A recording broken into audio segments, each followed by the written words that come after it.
Good morning students, आप सभी का वेलकम है क्लास में। और अब क्या करें बच्चों, आप सब लोग सामने हैं नहीं कि कुछ दो चार बातें आपसे कर ली जाएं ताकि माहौल अच्छा बन जाए। लेकिन अब क्या करें, अब इस तरह से तो पढ़ाई की शुरुआत कर सकते हैं और तो कुछ हम बात नहीं कर सकते। तो चलिए, जो हमारा टॉपिक चल रहा था वही हम शुरू करते हैं। हम काव्य रस पढ़ रहे थे, जिसमें हम एक जो रस है अपना वो हम पूरा कर चुके थे, श्रृंगार रस। बहुत ही अच्छा आंसर बच्चों आपने दिया, बहुत बहुत अच्छा आंसर आप लोगों ने दिया। कमाल था कि इतना अच्छा रिस्पॉन्स मिला, मुझे बहुत खुशी हुई, बहुत ज़्यादा खुशी हुई। यूँ समझो कि मुझे यूँ लगा कि मैं सफल हो गई आपका आंसर देकर। तो चलिए आगे चलते। बहुत अच्छे बच्चे, मुझे ये फर्स्ट बैच है कि मुझे इतने अच्छे बच्चे मिले हैं। और जब हम रूबरू होंगे क्लास में, मुझे बड़ी खुशी होगी आप सबसे मिलकर। तो बहुत अच्छा लगता है जब आप लोग रिस्पॉन्स देते हैं, तो पढ़ाने में दुगना मज़ा आता है। दुगनी मेहनत से पढ़ाती हूँ कि बच्चे और ज़्यादा अच्छे से समझें। तो अगला जो रस है अपना, उसकी जानकारी हम देते हैं। वीर रस, आप सभी भली भांति परिचित हैं वीर रस से। वीरता कहाँ मिलती है? वीरता वैसे तो हर कार्य के लिए थोड़ा जोखिम वाला जो कार्य होता है उसके लिए हिम्मत साहस चाहिए। लेकिन जैसे युद्ध क्षेत्र में है वीरता का प्रदर्शन, जैसे सीमा पे है हमारे जो देश के सैनिक हैं, सिपाही हैं, वो बड़े वीर शूरवीर हैं, तो वहाँ वीरता का प्रदर्शन है। उस समय तो युद्ध ही ज़्यादा अधिक किए जाते थे प्राचीन समय में, तो युद्ध क्षेत्र में ही वीरता का प्रदर्शन देखने को मिलता था, या किसी प्रतियोगिता में वीरता का प्रदर्शन, तो वो वीर रस। इसके जो अंग है चारों वो हम देखते हैं। स्थायी भाव, वीर रस का स्थायी भाव होगा उत्साह। दूसरा अंग था अपना विभाव, और विभाव में आलंबन और उद्दीपन दोनों आते हैं। कि वीरता के उदय का क्या कारण है, मतलब उत्साह के उदय का क्या कारण है। आलंबन तो क्या होगा, शत्रु और उसका उत्कर्ष, शत्रु का उत्कर्ष, शत्रु और शत्रु का उत्कर्ष, इसी में दो बार आ जाएगा, शत्रु का उत्कर्ष। आलंबन और आलंबन उद्दीपन दोनों आ गए। आलंबन कौन है, शत्रु, और उद्दीपन क्या है, उसका कुछ बोलना, उसकी वीरता, उसका साहस, उसके द्वारा किए जाने वाले जो क्रियाकलाप है जो ज़्यादा क्रोध दिलाते हैं या उत्साह उत्पन्न करते हैं। तो यहाँ दो बार आपको लिखना है, ऐसे कर देते हैं। आलंबन शत्रु है और उद्दीपन शत्रु का उत्कर्ष, उसके कार्य। आश्रय कौन होगा, आश्रय कौन होगा बच्चों, आश्रय होगा नायक या वीर पुरुष, दोनों लिख सकते हैं, नायक या वीर पुरुष। ठीक, ये विभाव में दोनों कारण आ गए। और अनुभाव क्या होंगे, वाचिक भी होगा, कायिक भी होगा, सात्विक भी होगा, क्योंकि एक योद्धा युद्ध क्षेत्र में बोलता भी है, शरीर के द्वारा भी वो अस्त्र शस्त्र का संचालन करता है।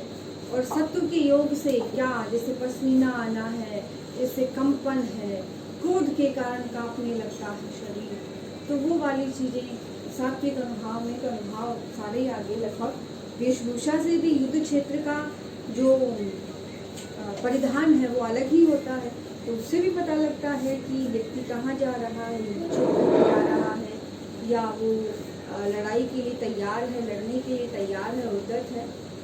तो वो सारी चीज़ें वो एग्जाम्पल में पता लगता है कि व्यक्ति किस माध्यम से अपने भावों को व्यक्त कर रहा है। ये आश्रय, स्थायी भाव, ये विभाव, और आश्रय कौन होगा, नायक या वीर पुरुष होगा। ये आप नोट करना है। इससे आगे हम एग्जाम्पल देखेंगे। वीर रस का।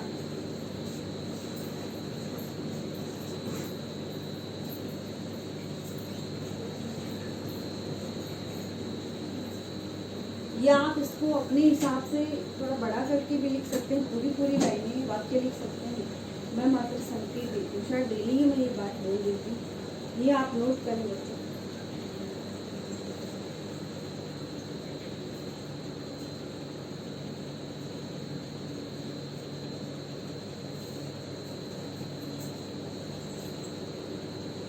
आगे चलते हैं।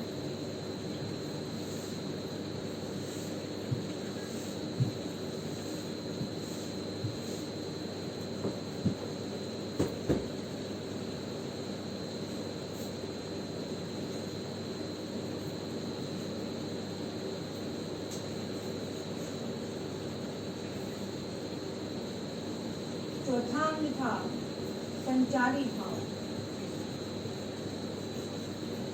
संचारी भाव कौन कौन से होंगे? श्रृंगार रस में तो 4 को छोड़कर 29 संचारी भाव थे। वीर रस में संचारी भाव कौन कौन से आ जाते हैं देखो बच्चों। संचारी भाव होगा हर्ष, धरती, ये वीर रस में आते हैं। गर्व, अमर्ष यानी क्रोध,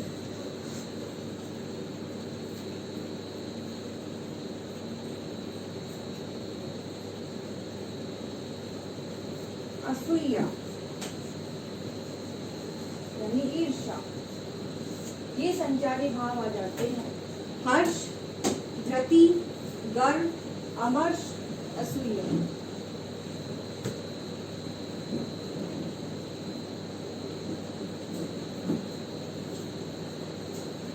ये आपको लिख लेने हैं बच्चों।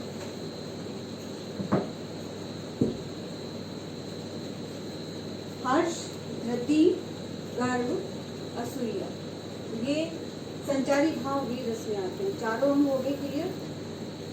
उद्दीपन क्या हो सकता है वीर रस में कि जब युद्ध क्षेत्र में होते हैं दोनों पक्ष आमने सामने, तो जो युद्ध क्षेत्र में जाते वक्त नगाड़े बजना, रणभेरी यानी शंखनाद, ये जो सारी बातें हैं वो उद्दीपन विभाव के अंतर्गत आ जाती हैं। वो भी आप नोट कर सकते हैं वहाँ कि उद्दीपन विभाव में क्या होगा कि रणभेरी, शंखनाद, युद्ध का कोलाहल, शोर, इस तरह कटुक्ति यानी जो बोलना है विपक्ष का या नायक का, एक दूसरे के प्रति कटु वाक्य जो बोलते हैं, ये संचारी भाव। आगे एग्जाम्पल देखिए वीर रस का।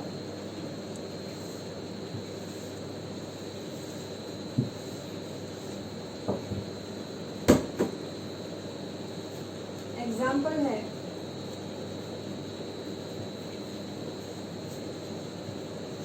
उदाहरण वीर रस का, नोट करना है।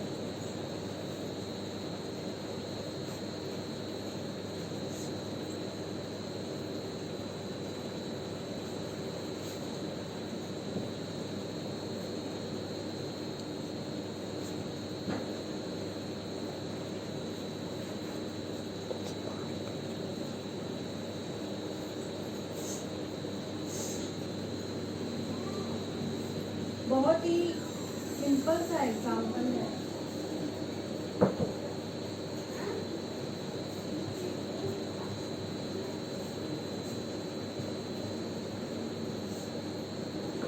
मैं सत्य कहता हूँ सखी। मैं सत्य कहता हूँ सखी, ये प्रथम चरण है। मैं विस्मयादिबोधक चिन्ह आएगा क्योंकि संबोधन दिया जा रहा है। मैं सत्य कहता हूँ सखी, सुकुमार। मैं सत्य कहता हूँ सखी, सुकुमार, मत जानो मुझे। सुकुमार मत जानो मुझे।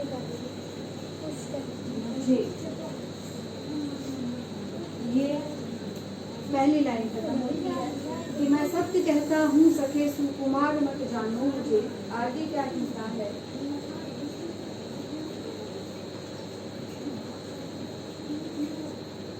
यमराज से भी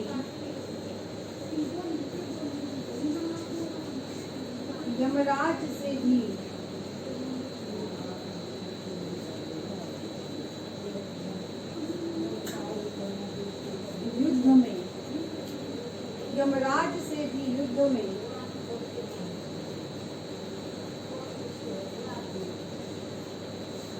प्रस्तुत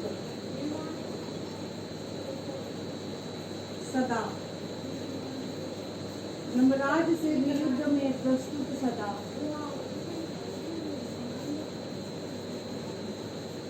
जानो मुझे।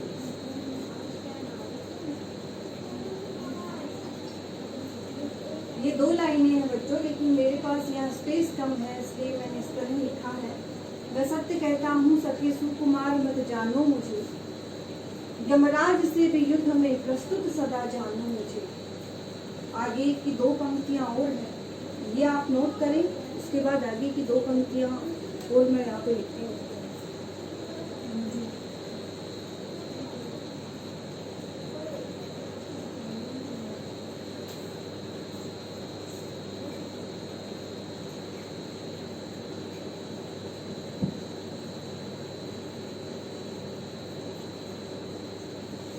अगली 2 पंक्तियां हैं।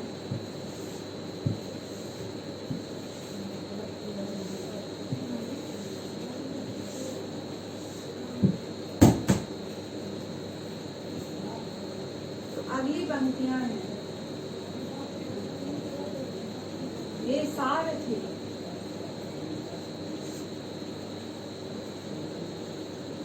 ये सार थे हैं द्रोण क्या, ये सार थे हैं द्रोण क्या। प्रथम चरण मतलब इस पंक्ति का आधा हिस्सा है सार, ये सार थे हैं द्रोण क्या। आगे कहते हैं आवे स्वयं,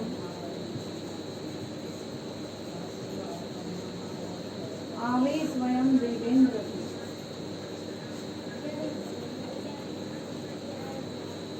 ये सार थे हैं द्रोण क्या, आवे स्वयं देवेंद्र भी। और लास्ट पंक्ति क्या है? वे भी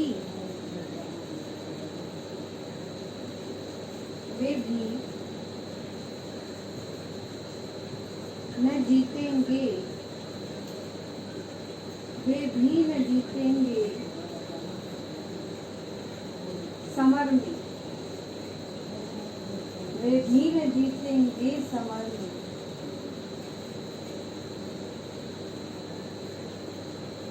आज क्या,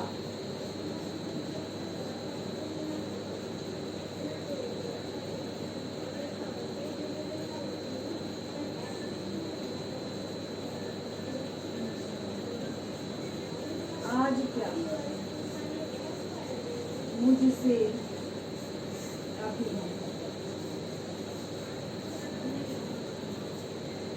ये अगर बोर्ड पे बच्चों कुछ वर्ण है, कुछ अक्षर हैं, शब्द हैं जो हो सकता है नहीं दिखाई दे रही हो, मैं बार बार रिपीट करती हूँ। पहली 2 पंक्तियां हम लिख चुके हैं, उसके बाद की जो 4 पंक्तियां हैं, क्योंकि क्लियर तो होना चाहिए कि वीर रस है। ये सार थे हैं द्रोण क्या, आवे स्वयं देवेंद्र भी, वे भी न जीतेंगे समर में। आज क्या मुझसे कभी। कौन कह रहा है? अर्जुन कह रहा है। किससे? जो उनके सारथी हैं भगवान कृष्ण, उनसे कह रहे हैं। युद्ध क्षेत्र में दोनों पक्ष कौरव और पांडव आमने सामने हैं, और अपने ही परिवारजनों को देखकर हो सकता है कि अर्जुन के मन में थोड़ा भाव जागे कि मैं अपने ही परिवारजनों पर किस तरह से प्रहार करूं। तो ये पंक्तियां शायद उन्हें भयभीत किया जा रहा है कि सामने बड़े बड़े योद्धा हैं, वीर हैं, द्रोण हैं, शुक्राचार्य हैं, तो इस तरह से। तो तो वो उत्तर दे रहे हैं, कहते हैं, मैं सत्य कहता हूँ सखे सुकुमार मत जानो मुझे। पहले जो मैंने इससे लिखवाई कि मैं सत्य कहता हूँ सखे, मैं सत्य कहता हूँ सखे सुकुमार मत जानो मुझे, यमराज से भी युद्ध में प्रस्तुत सदा जानो मुझे। और उसके बाद है सारथे, हे सारथे हैं द्रोण क्या, आवे स्वयं देवेंद्र भी, वे भी न जीतेंगे समर में, आज क्या मुझसे कभी। तो यहाँ बड़ी ही उत्साह से भरी, बड़े ओज से भरी हुई पंक्तियां हैं। और जहाँ वीर रस होगा वहाँ घोड़ी रीति और रोज गुण होगा। ये आप यहाँ देख सकते हैं। रे प्रकार का अर्धचंद्र का प्रयोग हुआ है, यहाँ अर्धचंद्र है, रे को रकार है, अर्धा अक्षती है, अर्ध अक्षर का प्रयोग भी हुआ। जरूरी नहीं है कि बहुत कठिन ही शब्द हो, लेकिन भावों को देखकर भी हम अंदाजा लगा सकते हैं। जहाँ वीर रस होगा स्पेशली वहाँ पे ओज गुण होगा, और ओज गुण का संबंध थोड़ी रीति से होगा। तो यहाँ हम देख सकते हैं। अब यहाँ पर हम रस के सभी अंगों को अगर हम फिट करके देखते हैं तो आश्रय कौन है? अर्जुन है। आलंबन क्या है? सामने जो शत्रु पक्ष की सेना उपस्थित है। उद्दीपन क्या है? जैसे दुर्योधन है, कर्ण है, अंगराज कर्ण थे, शुक्राचार्य है, द्रोणाचार्य है, अश्वत्थामा है, दुर्योधन के सभी भाई हैं। उनके द्वारा बोले जाने वाली नीतियाँ, रणभेरी, युद्ध का कोलाहल, शोर, ये सभी हाथी घोड़े रथ वगैरह जो दृश्य वहाँ पर बना हुआ है वातावरण, वो सब क्या उद्दीपन में आएगा। आलम्बन कौन है? शत्रु पक्ष की सेना। एक व्यक्ति का नाम नहीं ले सकते क्योंकि सामने बहुत सारी सेना उपस्थित है। और आश्रय तो अर्जुन है। इसके अलावा अनुभाव क्या है? वाचिक है, वाणी के द्वारा बोलकर बता रही है। संचारी भाव क्या है? गर्व है, असूया है, यानी खुद पे गर्व है, असूया ईर्ष्या है, आवेग भी है। ये आपको नोट भी कर लेना है साथ साथ। अनुभाव क्या है, संचारी भाव क्या है, विभाव क्या है इसमें, और आलंबन और आश्रय कौन है, उद्दीपन क्या है, सारी चीजें आपको साथ साथ लिख लेनी है। तो ये भी रस का एग्जाम्पल आपको नोट करना है। 2 पंक्तियां पहले लिखवा चुकी हूँ, 2 पंक्तियां उसके बाद की, 4 पंक्तियां हैं एग्जाम्पल।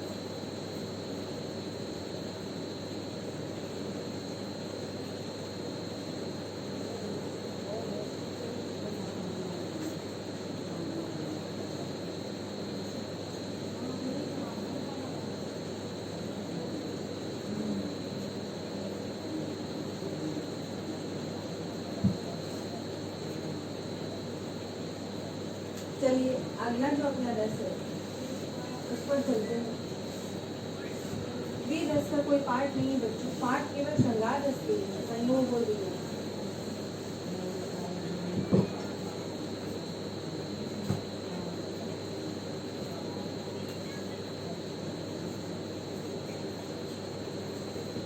अगला है करुण रस। थोड़े बड़े अक्षर लिख देते हैं। करुण रस, स्थायी भाव क्या होगा? शोक। आपको खुद से लिख लेना है। देखो स्थायी भाव शोक होगा। विभाव वो व्यक्ति या वो वस्तु जिसके कारण से दया भाव उत्पन्न हुआ।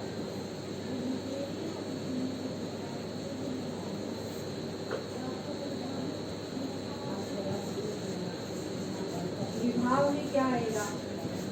व्यक्ति या वस्तु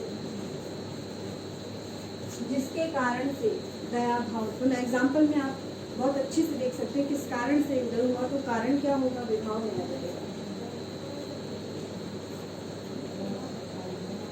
अनुभाव क्या होता है? जब हमें शोक होता है, करुणा मन में उत्पन्न होती है, पीड़ा होती है, तो क्या? जैसे रोना है, अश्रुपात है, जैसे स्तंभ हो जाना है, इस तरह से खुद को कोसना है, जैसे भाग्य निंदा बोलते हैं, कि भगवान ने मेरे साथ ऐसा क्यों किया, मैंने ऐसा क्या कर दिया था, वगैरह वगैरह, जो भाग्य निंदा में आता है। संचारी भाव अनुभाव में कायिक वाचिक दोनों आ जाएंगे। संचारी भाव में देखते हैं क्या आता है, करुण रस में निर्वैर, यानी जब मन में रहम या दया या दुख उत्पन्न होता है, मन शांत हो जाता है, मन में तर्क वितर्क नहीं रहता है। निर्वैर मोह, जो प्रिय व्यक्ति या वस्तु जिसके जाने का, जिसके खोने का हमें गम है, उससे मोह होता है। इसके अलावा संचारी भाव में ये आपको क्लियरली नोट करना है, बच्चों के क्लिक्स हो जाते हैं। उसके बाद अपसमार,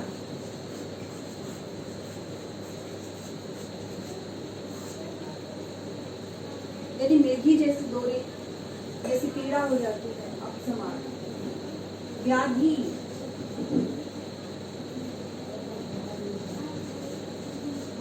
मानसिक कष्ट या पीड़ा।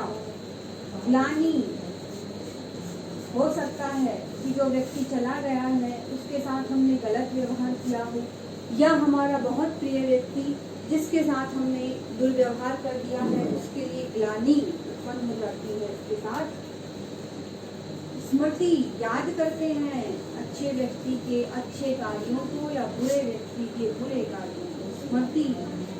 श्रम, परिश्रम होता है, शरीर के द्वारा तो होता ही नहीं। विषाद, विषाद यहाँ लिख देते हैं। जड़ता, जड़वत हो जाता है व्यक्ति दुख के कारण, अतिहर्ष के कारण। उन्माद, ये इस तरह से क्या क्या संचारी भाव हैं, मैं एक एक करके रिपीट करती हूँ बच्चों, अगर नहीं दिख रहा हो तो।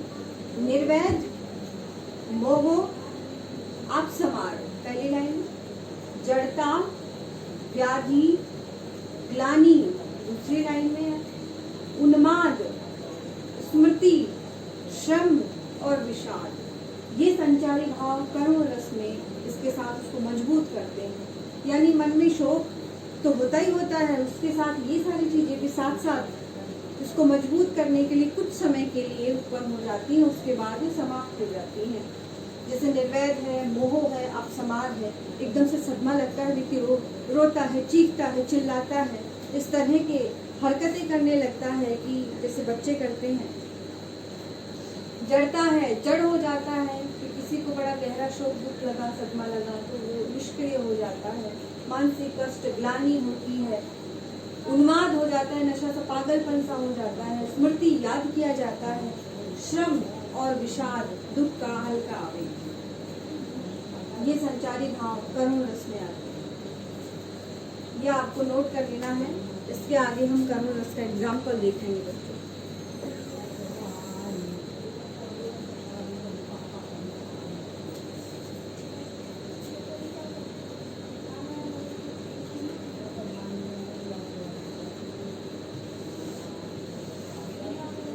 इसके एग्जाम्पल बहुत सारे हैं।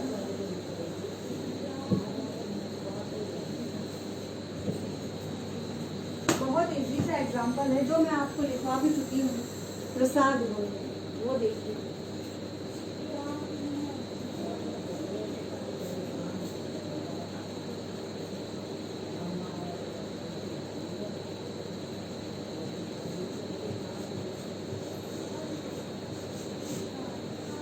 देखी सुदामा की दीन दशा, देखी सुदामा की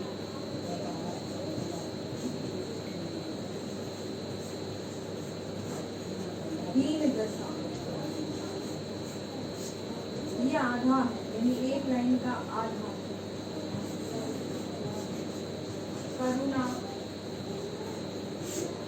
देख सुदामा की दीन दशा दिखा चुकी हूँ बच्चों। करुणा करी कई, करुणानिधि,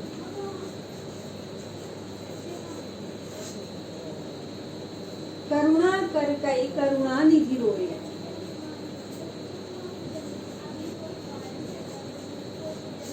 ये पहली लाइन, पानी परात को, पानी परात को हाथ छुयो नहीं, पानी परात को हाथ छुयो नहीं, नैनन के जलसों पग धोए। मैंने लिखा और रखा है, आप वहां से भी लिख सकते हैं बच्चों। नैनन के जलसों पग धोए, मुझे यहाँ लिखना पड़ेगा लेकिन यहाँ जगह नहीं है, लिखना पड़ेगा सारा। देखी सुदामा की दीन दशा, करुणा करके करुणा निधि होए, पानी परात को हाथ छुयो नहीं, नैनन के जलसों पग धोए, लिखा हुआ है। यहाँ पे आश्रय कौन है? भगवान कृष्ण है। उनके मन में तो उत्पन्न हुआ ना, किसको? अपने मित्र को देखकर। आलम्बन कौन है? सुदामा। उद्दीपन कौन है? उसकी फटे हाल, दीनहीन स्थिति, उसका कृशकाय यानी एकदम भूख की वजह से जो शरीर है वो दुर्बल हो गया, कृशकाय जो शरीर वो उद्दीपन में आएगा। अनुभाव क्या है? कैसे हैं? कायिक हैं, आंसू आ रहे हैं, बोल तो पा ही नहीं रहे हैं, इसलिए सात्विक अनुभाव भी है, क्योंकि अश्रु सात्विक अनुभाव में आता है। आंसू तो रोक ही नहीं पाते हैं, तो सात्विक अनुभाव है अश्रु। ठीक है, नैनन के जल से पग धोए, नेत्रों के जल से तो आंसू ही होंगे, इसलिए सात्विक अनुभाव। संचारी भाव जो करुण रस में बताए थे, उनमें साथ साथ क्या होंगे? संचारी भाव में निर्वैध है, ग्लानि है, जड़ता है कि भगवान कृष्ण बोल नहीं पा रहे हैं, आंखों से आंसू निकल रहे हैं, व्यथा को तो व्यक्त ही नहीं कर पा रहे हैं। तो वो जो संचारी भाव उद्वाहित हो गए करुण रस के साथ, मोह, अपने मित्र से मोह है, वो दिख रहा है कितना प्रेम है, व्याधि, मानसिक कष्ट हो रहा है, ये सारी चीजें, विषाद, बड़े दुखी हैं सुदामा की स्थिति को देखकर, ये सब संचारी भाव में आ जाएंगे। या आपको नोट कर लेना है बच्चों, इसमें भी आलम्बन उद्दीपन आपको साथ साथ लिख लेना है। संचारी भाव भी आप कोशिश करें छांटने की, देखने की कि एक व्यक्ति के मन में दुख है तो उसके साथ साथ और क्या क्या भाव उत्पन्न हो रहे हैं।